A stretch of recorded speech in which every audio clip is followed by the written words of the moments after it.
Hey everyone, welcome back to DR Sports and welcome to a brand new show. DR Sports Talking Tactics, me and Matisse. Matisse, how you doing, mate? Very good, brand new show. I'm looking forward to it. It's needed after this weekend as well. Big fixtures, big results, big shocks. So I'm looking forward to it. Yeah, lots to talk about, especially, Chelsea fans. We've got to go into Potter's first win. Listen, this is just a taster for what's to come, guys. I will be honest. We have loads of ideas. We've got loads of things we want to bring, but this is just a little bit of a... We couldn't miss this weekend. I'm going to be frank. We couldn't miss this weekend. Manchester derby, Potter's first win, the North London derby, Liverpool dropping points again. Yeah. We've got a lot to cover, and where better to start than with the Manchester derby. I assume you watched it. Of course. Yep. Attentive. What was... and listen... It was quite funny, actually. Arsenal fans on Twitter, and listen, I get it, we're sort of debating, who do we want to win this? And I said, let's be real, okay? The journey we're going on is great, but we want United and those top four rivals to be dropping points. Yeah. So I did enjoy Man City putting 6 past them. Did you expect it to be quite that emphatic for Man City?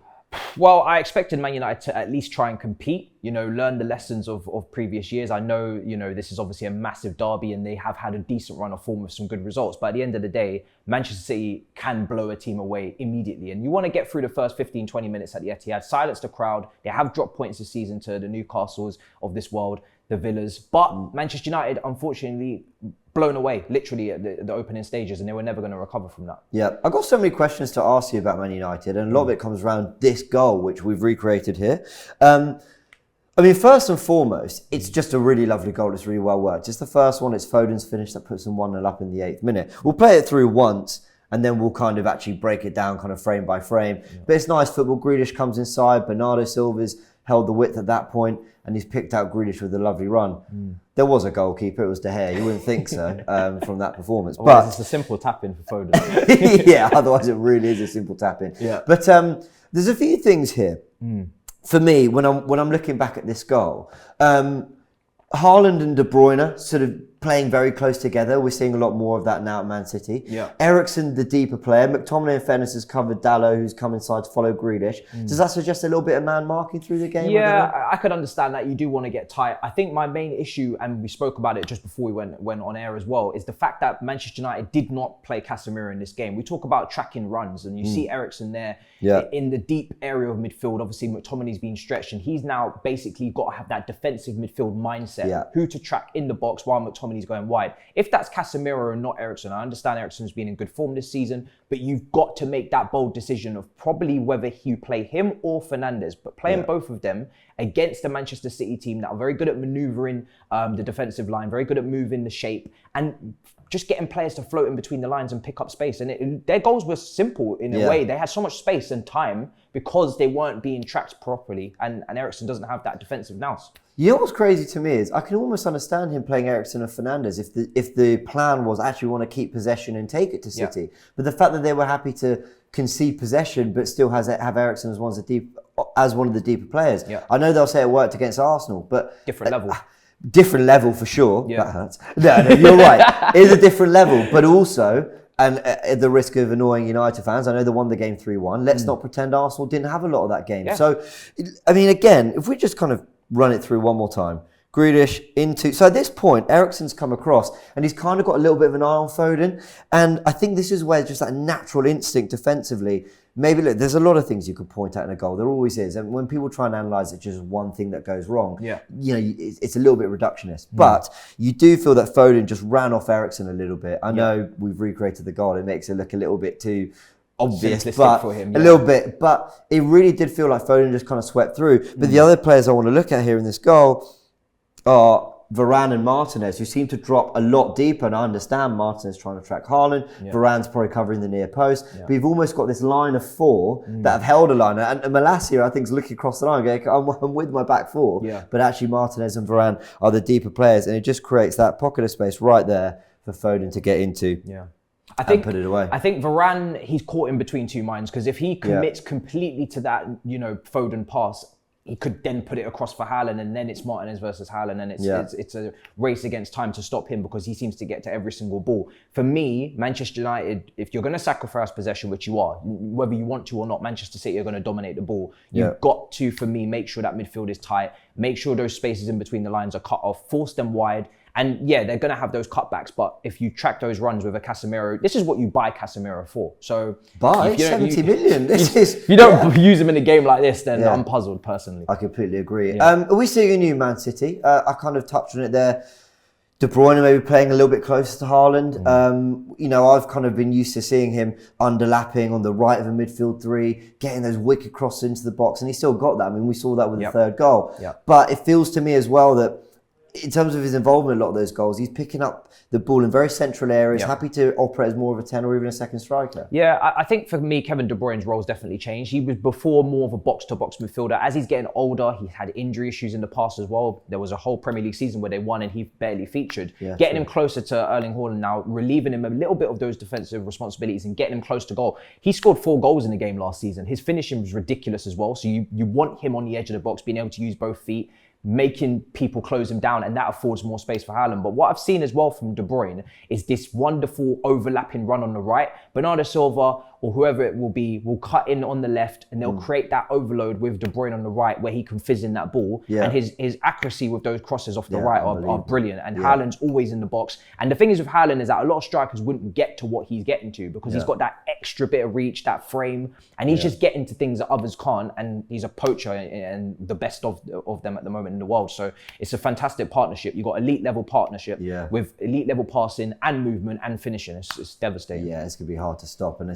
And what I find so interesting about this Guardiola, I'm going to call it Man City 3.0, I suppose, because they used to be devastating with sort of Sterling and Sane and Aguero up front. Then it kind of evolved and you saw more wide players, but still a false 9. And now we've got a real classic number 9. Well, probably a number 9 in a way we've never seen before. But a lot of creators in there. Bernardo dropping deeper as well. We saw him end the game as the holding midfielder. So how City evolve will be very interesting. Of course, we'll be following on DR Sports, talking tactics. A quick one on Man United. Let me read you some results since the start of last season. Starting with yesterday's Man City 6, Man United 3. Brentford 4, Man United 0. Brighton 4, Man United 0. Arsenal 3, Man United 1. Liverpool 4, Man United 0.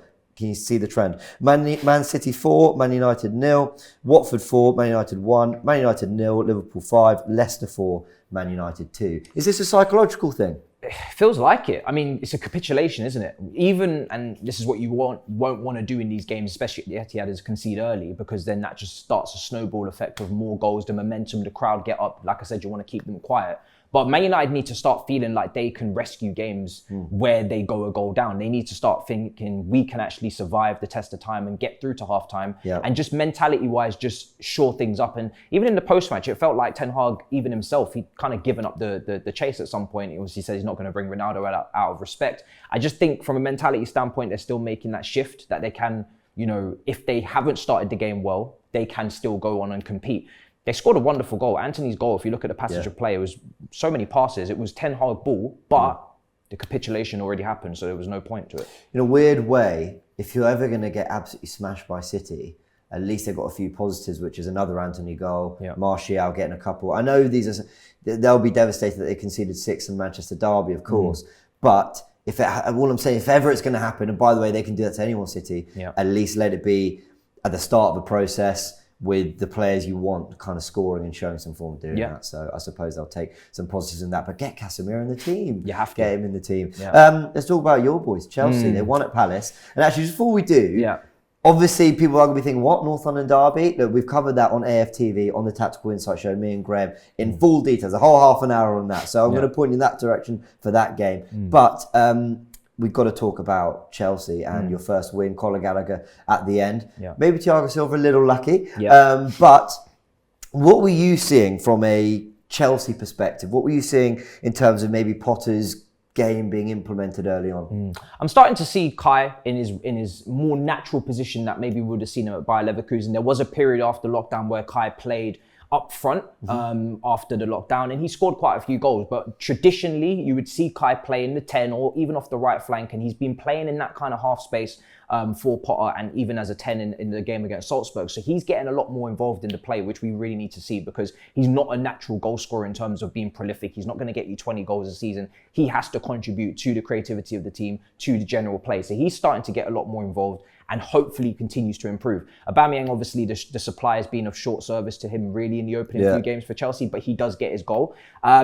For me, though, it was more looking like a 4-3-3 in the beginning for Chelsea. Yep. And well, then, this is what Google told me. Yeah. So obviously I couldn't watch it. So let's reshape it. How did it look? But to break it down, I mean, Sterling was always looking to get into the last line as well. He was kind of on the left, but at times I even seen him on the right. And then you could see an Aubameyang. You could make it look like an Aubameyang, maybe Sterling front two at times, with Kai just dropping in the middle with that midfield three tucked in behind.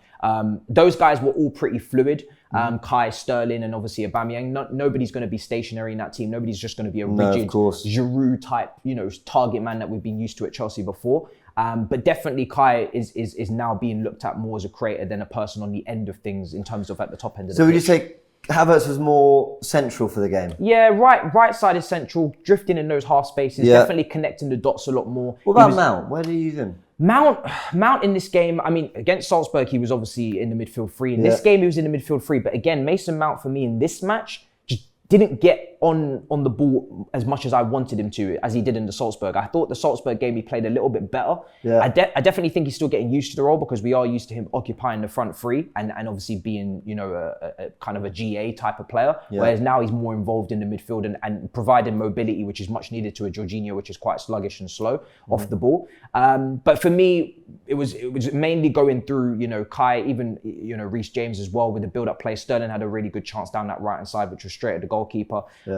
And I think, for me, the issues still remain that Chelsea couldn't really keep control of this game. And maybe it's due to the lack of midfield that they have there. Kovacic coming back from injury. It was a while ago, but still looks very rusty. And Jorginho in transition, getting dribbled past and being, out-muscled at times as well. So there was not much control in that midfield.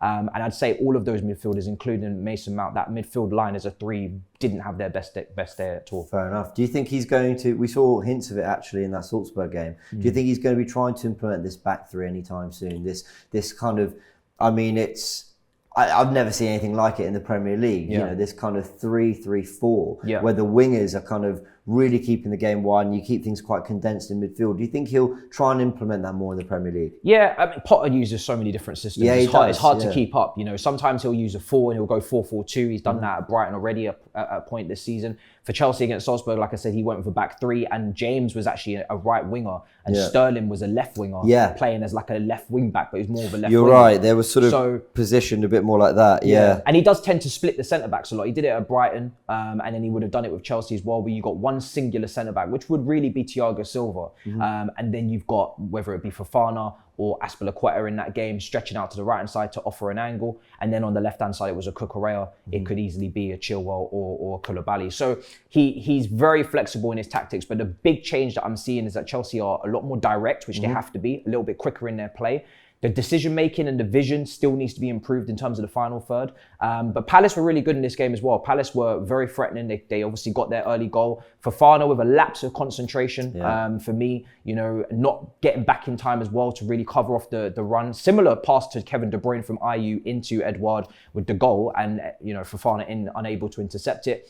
And then obviously our goals, I mean, they're more individual brilliance than any sort of real pattern of play. But that doesn't really worry me because we're still very early on in the Potter era. Early. Yeah, it's so early. You mentioned being quick and direct. And we've got a striker like Aubameyang, trust me, I've been watching for years at Arsenal. You want to be quick. You don't want to always give him too much time. It's let's make it happen and he'll get on the end of it. And it's a great goal, to be fair. Wonderful swivel. Silva, who arguably maybe shouldn't have been on the pitch, wins the header, and then Aubameyang literally gets it, turns and swivels all in one motion into the bottom corner, hits it down into the ground. It's what you're taught, into the bottom corner. Wonderful finish. And Gallagher, I mean, he comes off the bench and immediate impact. I would say he was the only substitute to have serious impact. Pulisic was okay. Loftus-Cheek, not so great. Broja as well, we didn't really see too much of him, but Gallagher picking up the ball where he did for Palace at all those times against Manchester City, scored, Tottenham scored last season, player of the year, and picking up the ball in the edge of the area and just taking that shot, and he's got a wonderful bit of technique on him to hit in the top corner. And that's where you want to see Gallagher more often. Tuchel's playing him more in a pivot, deeper, asking him to be press resistant, to pick up the ball, to be more of a deep line playmaker. That's not his game. He's as a passer, he still has things to improve. But in terms of hitting the goal and hitting the back of the net with some shots, crashing the box, counter pressing, these are the traits that we saw at Gallagher at Palace last season. It's going to be very interesting to see how Chelsea develop under Potter. I've got to say, when you hired him, I thought That's the problem, because I do rate him massively as a manager. Let's talk about Liverpool now to end the show. As we said, guys, we want to bring you so much more on all these games and all these teams. It's all coming, as well as some other great features. Just some final thoughts on Liverpool. Let me read you something interesting. As I was doing my research on Liverpool, I was looking at some of their rankings amongst other Premier League clubs in terms of some of the attacking stats. Touches in the attacking third, passes completed, possession, shot creating actions.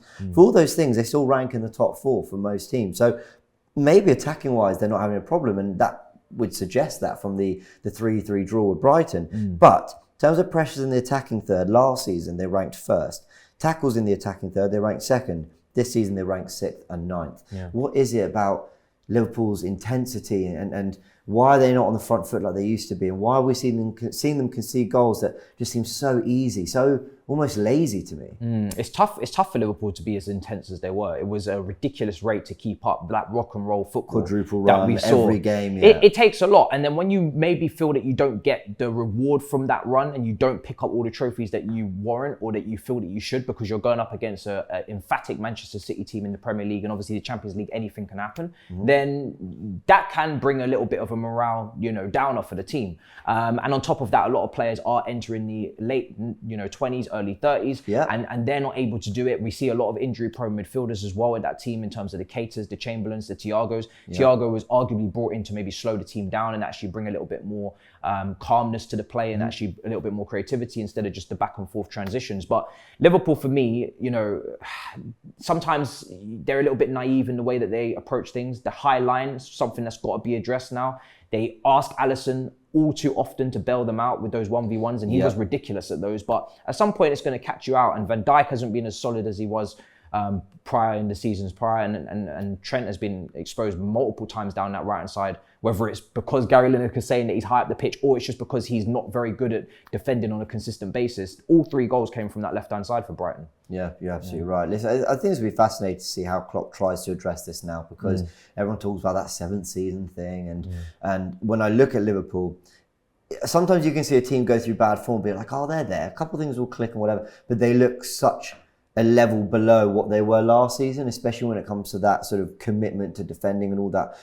Look, we'll see. I would never write off Liverpool and Klopp, not with what they've been doing the last few years to keep up with City, but something feels off. But we'll see, because Arsenal are facing this weekend, so maybe they'll give me a bit of a reality check. Firmino got his 2 goals, so he's still very, potent and good ball control in the box from him as well in tight spaces. That was a really good goal. Yeah, really good from him. But a lot to do for Liverpool. It's very strange.